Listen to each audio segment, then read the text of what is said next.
This is WWE superstar Drew McIntyre, and you're listening to the WWE Podcast. The champ is the one that everybody wants, me. It's going to WrestleMania.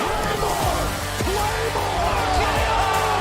Austin 316 says I just whipped your ass. This is my iron. You're going to acknowledge me.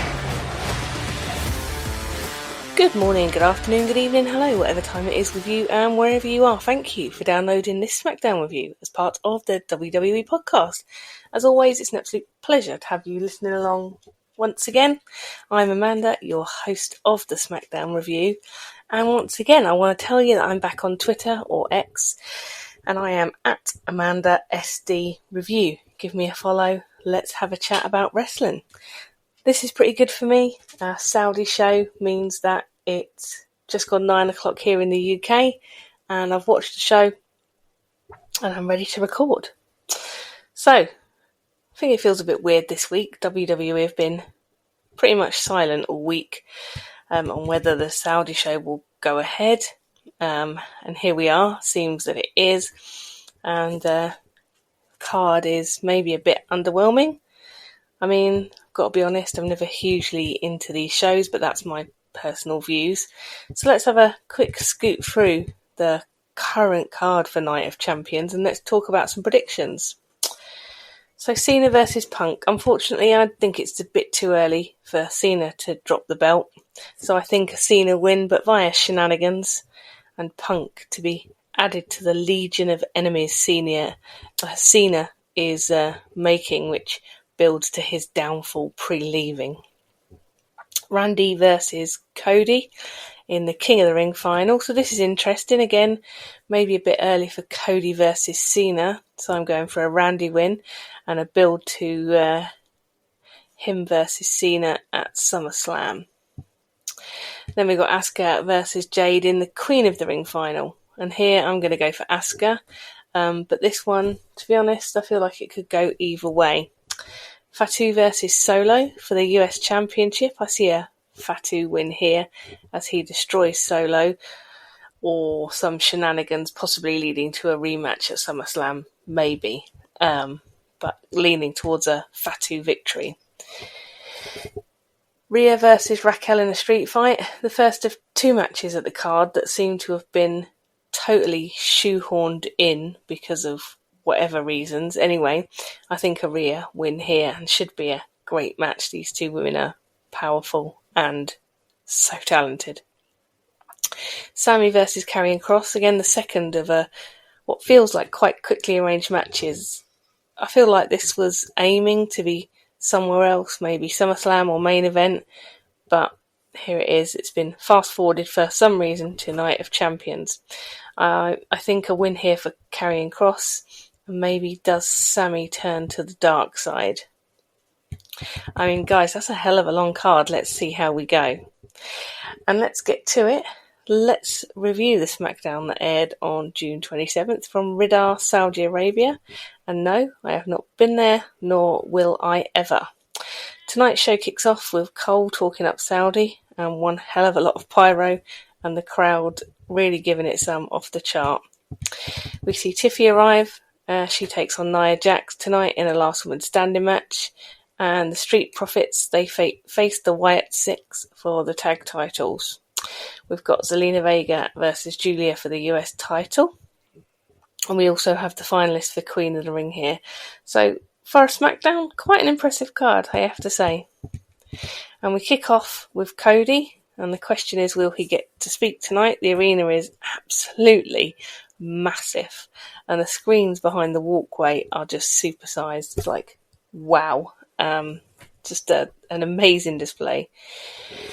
Cody is in the ring, mic in hand, and before he can get a word out, Randy's music hits, and wow, Cody looks unimpressed. They have a bit of a stare down over the King's crown, and Randy asks if the crowd watched Raw, and if they saw Jay versus Cody, and he said there must be in the run-in for Match of the Year.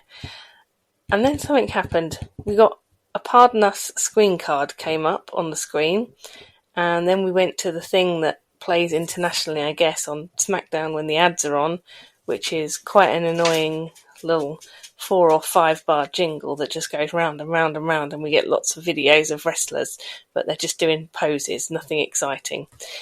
Almost 40 minutes that was on a loop for, literally ready to throw myself into the TV, and suddenly it comes back. So I have no idea for what I missed. Cole apologises to the international audiences and we carry on, but that was really weird. Something I've never ever had before, certainly not without any kind of explanation as to what happened. Was a bit strange. Get straight back into the show. We go backstage. We've got Solo speaking to JC. He's basically telling him to give Jimmy one more chance to come back to the family. The sound is awful. The crowd, you can hear them over the wrestlers shouting, "We can't hear you, we can't hear you." And so far, this show is an absolute cluster. It's like they've let the work experience people run it. We've got Jimmy versus JC, and the crowd has died a death. Either that or the WWE have lost the sound from the arena too. Supposedly this match is to get Jimmy to keep his nose out of Solo's business. And this one kicks off with JC taking control, hammering Jimmy in the corner. Solo is at ringside, chops him off. We get a Jimmy comeback, making a good account of himself, but JC mullers him from nowhere and takes back control. Solo at ringside doing really excellent smell the fart accident acting and prevents Jimmy from doing a suicide dive. We're back in the ring. We've got JC doing a very impressive standing moonsault, and he's very much in control. Jimmy with a spinning corkscrew from the top rope and goes for the Samoan drop, but fails, going for a big kick to the head instead. JC catches Jimmy with the tour of the island and gets the win. And that was short, not much doing with the crowd. Solo on the mic after the match asks Jimmy if he's ready to come back to the family, but Jimmy slaps him in the head and is attacked from behind by JC. Before Solo and JC can get really stuck in though, we get Fatu out to save the day. He clears everyone out. Solo scarpers. Now I do get the point of this match. It was obviously to get Fatu on the show and to carry on the build to the match tomorrow night. Afterwards, we also had Jimmy saving Fatu from Solo again. They don't hug it out just yet, but I think it's coming. Backstage, we've got DIY giving the tag division a pep talk, saying how bad it would be if the Wyatts win tonight. We then get Nick Aldis out, who asks what the hell is going on, and it all starts to break down, and Nick says he will do something about it. He grabs Andrade and tells him to find a partner and face DIY later. Now, I'm not being negative tonight on purpose. I feel like I am being really negative, overly negative. But why? What the hell? Why get Andrade, random man walking past, not in a tag team, to find a tag partner when Nick literally has the whole division standing there in front of him? He could have picked any team to face DIY. They all seem pretty cheesed off with DIY. I don't get it. Unless Andrade finds a really cool tag team partner like the Iguana guy or something. Then this is weird. I don't get it.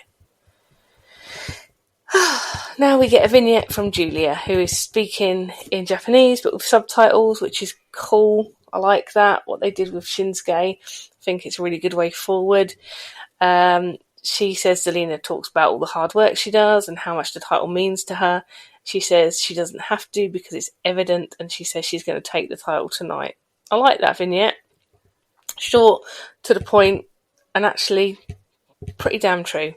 We then get a reply vignette from Zelina, who pretty much says everything that Julia has just accused her of saying, and says she'll have to pry the title out of her cold dead hand if she wants it. Sigh. Now, straight to this title match, and Zelina comes out dressed as a snake. That's just a statement.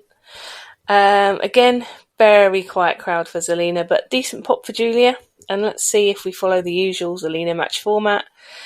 She gets beat up for 80% of it, and then comes back and wins. And we kick off with both women trying to get quick covers with no luck.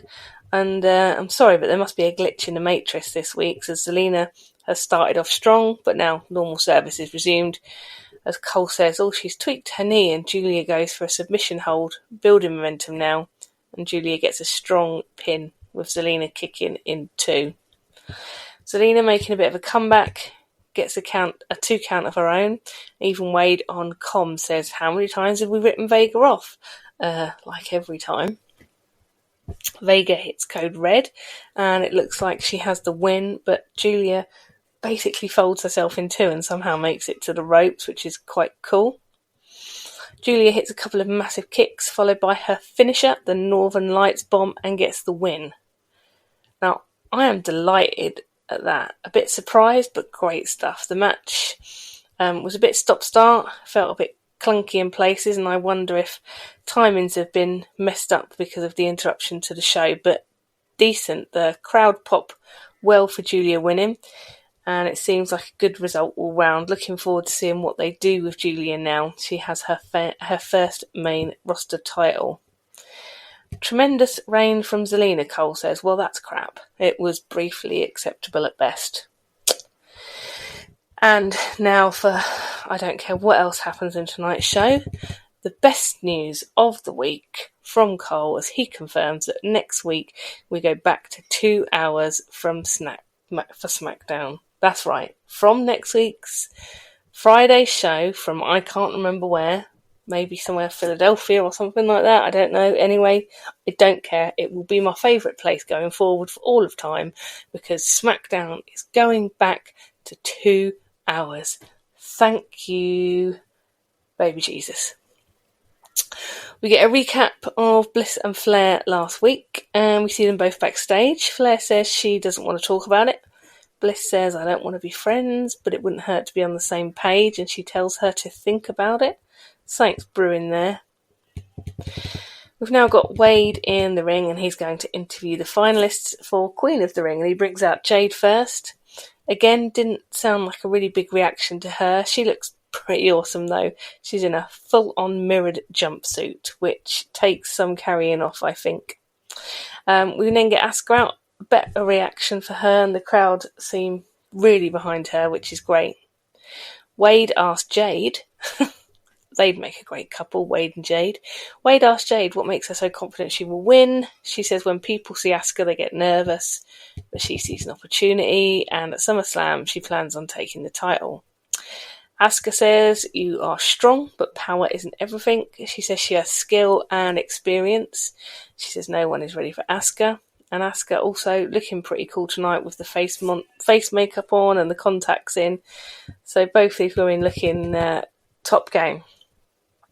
We then get Naomi out, who is full on embracing the crazy heel role, and I'm totally loving that.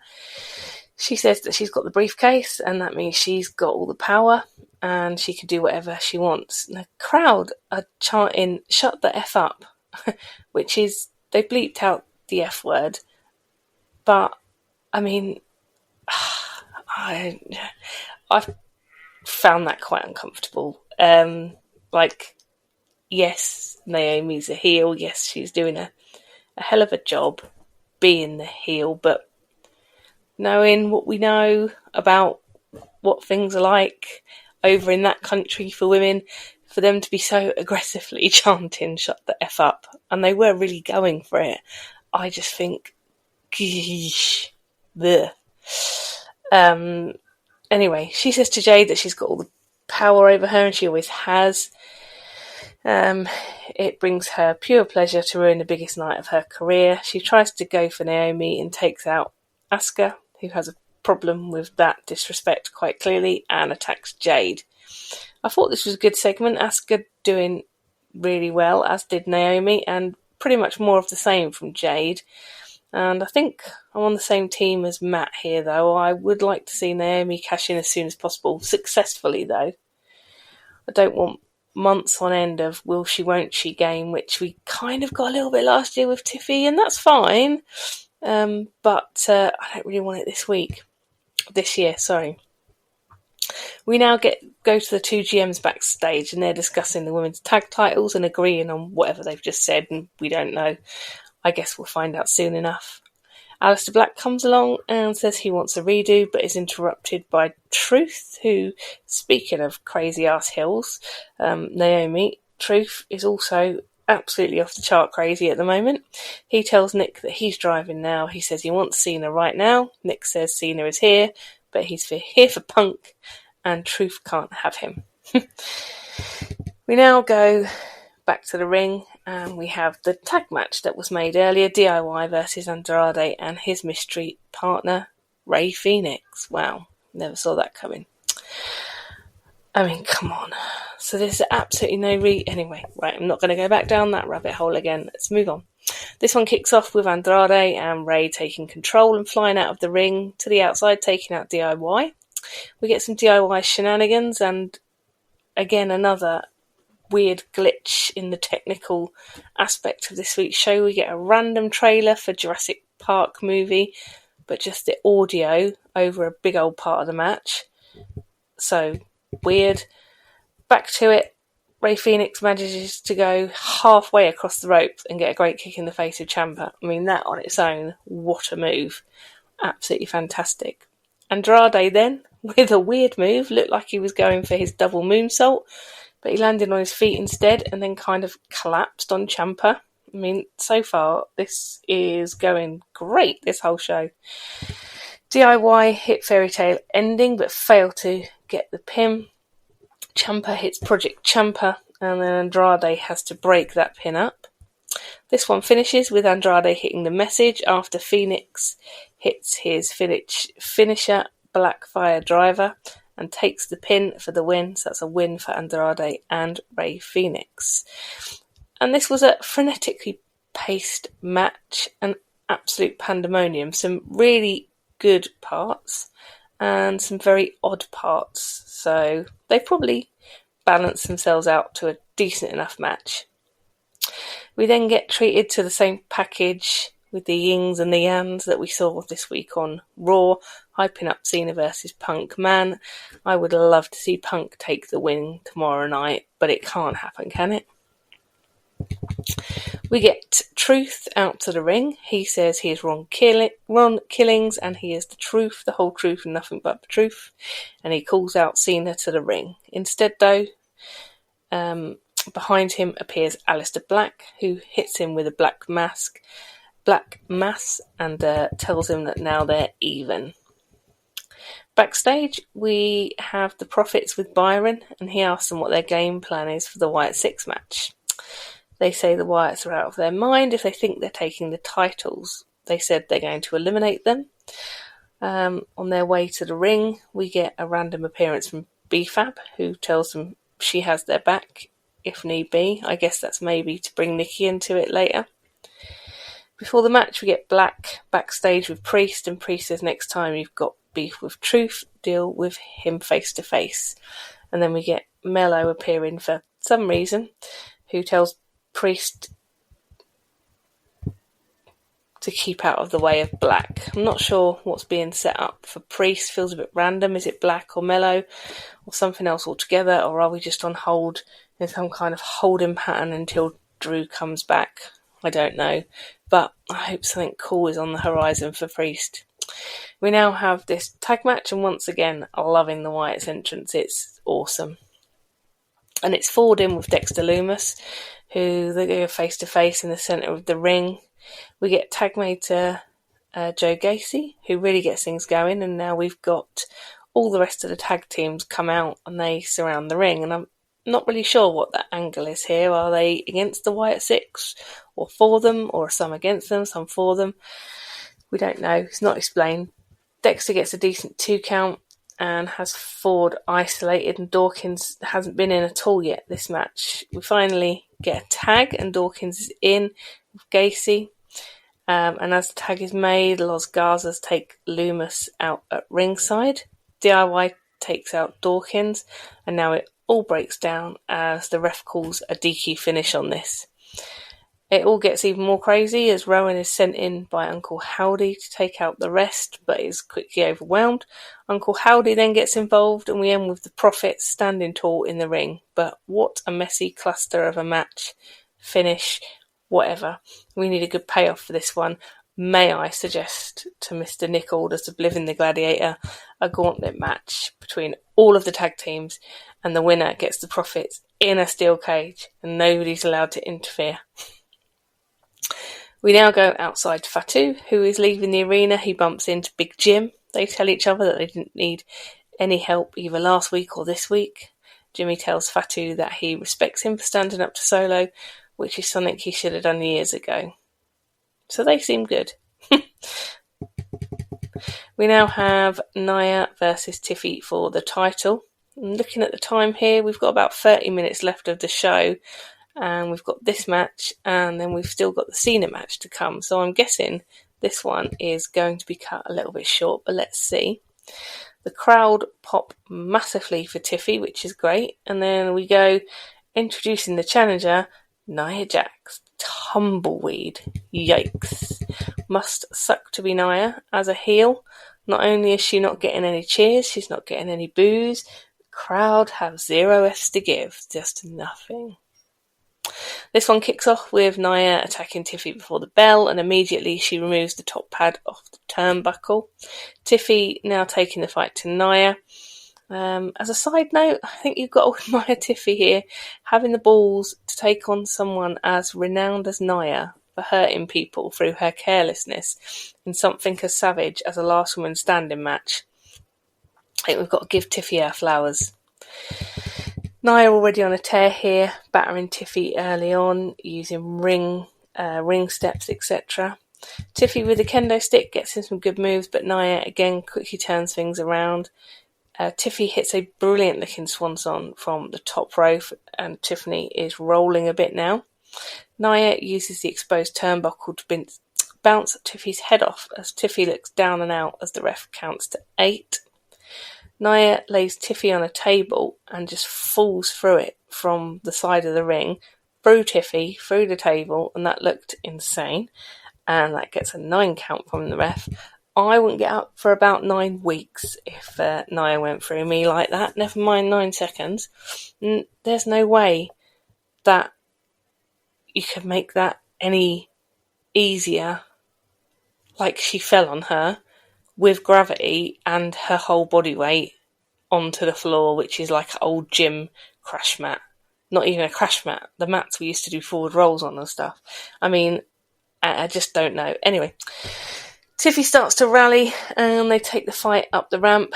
Nia goes to ram Tiffy through the big screen at the back, but Tiffy moves and Nia goes into it, causing a bit of interference. She goes to the back, gets an equipment case, running over Nia with it on the ramp, which was a nice spot. And the crowd giving absolute crickets to Nia every time she's trying to interact with them. Nothing. No boos, no cheers, nothing. They are clearly 100% behind Tiffany, but still pretty damn quiet, considering this match is amazing. Nia hits the Annihilator, and then another one onto a chair laid on top of Tiffany, and that gets a 9 count as well. Tiffy manages to reverse the Samoan drop and turn it into a power slam through the table. And Q Naomi comes down and tries to cash in, but she doesn't do a successful cash in. Instead, Tiffy uses the case to Polax Naomi and Jax, hitting her prettiest moonsault. Tiffy uses the briefcase to whack Jax one last time as she falls through the tables and stays down for the 10 count. This was a great match. Tiffy took some serious shots from Nia and vice versa, so pleased that Tiffy is still our champion and looks like we are having the will she won't she again with the Money in the Bank briefcase this year. Shame the crowd didn't give it all the kudos it deserved, but hey ho. And now we've got Cena out, and after that promo last week, I don't know how this gets any better, honestly. That was the mic drop moment of his whole retirement tour. Honestly, I've been thinking about it a lot this week. He starts off with his usual stick, get used to it. I'm a winner, Punk's a loser. He says he's a genius and Punk can do nothing about it. Punk then makes his entrance, and it's one of the finest things I've ever seen. He comes out taking the absolute pee out of the Doctor of Thugonomics, Cena, from 20 odd years ago. This is hilarious. Cena is completely screwing, and Punk is clearly living his best life. He says, check it, this is basic punkinomics. He says that he's ripping off Thug Life because he ripped off his PipeBomb, which he had to do as everyone can see him moving in slow-mo. Now, Punk rhymed it all and did it like a rap, but I'm far too old to even try that, so I'm just going to give you the gist here. He says that Cena has buried more talent than The Undertaker, and he says he gets it if... He'd also want a title if WWE had just rehired his ex. He calls him a fish belly Hulk Hogan, but more problematic, which I love the sentiment of, but I'm not sure I really understand it. He calls him a washed up bum. He says that it's exactly 14 years ago today was the pipe bomb, and Cena tried to make it all about him. He does an actual mic drop, and wow, that was awesome. What a Punk promo, and giving it back to Cena with absolute beans, coming out in the full outfit was just utter genius. So I think, in my opinion, Punk has definitely equalled what Cena did last week. Two of the best promos that I can remember seeing in, I'm going to say, recent years. I absolutely love both of them, but Punk tonight, wow. So basically, a pretty long-ass show to get to the best bit by miles at the end. And that's not totally fair of me. Andrade Phoenix tag match was good, as was the last woman standing, and actually the US title match was also okay. Just think it was a bit of a crap episode with so many technical issues, which is really unusual for WWE. And I'll be really interested to, watch the news on Twitter or listen to some other podcasts, see if anyone has some inside information of actually what the hell went wrong there. And I guess more importantly, what did we miss between Cody and Randy at the very beginning? Because that's completely lost to me. So if anyone wants to fill me in, please do. And you can do that by reaching out on Twitter. You know my handle. So please give me a follow. Let's have a chat about how we felt this week in wrestling has been, and I'd love to hear your predictions for Night of Champions. So yeah, not a great episode, but that Punk promo was just wow. Let's see what Night of Champions brings tomorrow night, after this very, very glitchy episode of SmackDown. So anyway, guys, I'm a bit short this week because obviously I lost 40 minutes of the show. So a slightly shortened episode of my review tonight. But that just about does it for this week's show. As always, thank you for having me in your ears. And remember, until next time, be kind. Thanks for listening to the WWE Podcast. Don't forget to subscribe on your favorite podcast app so you don't miss a show, or head to WWEpodcast.com.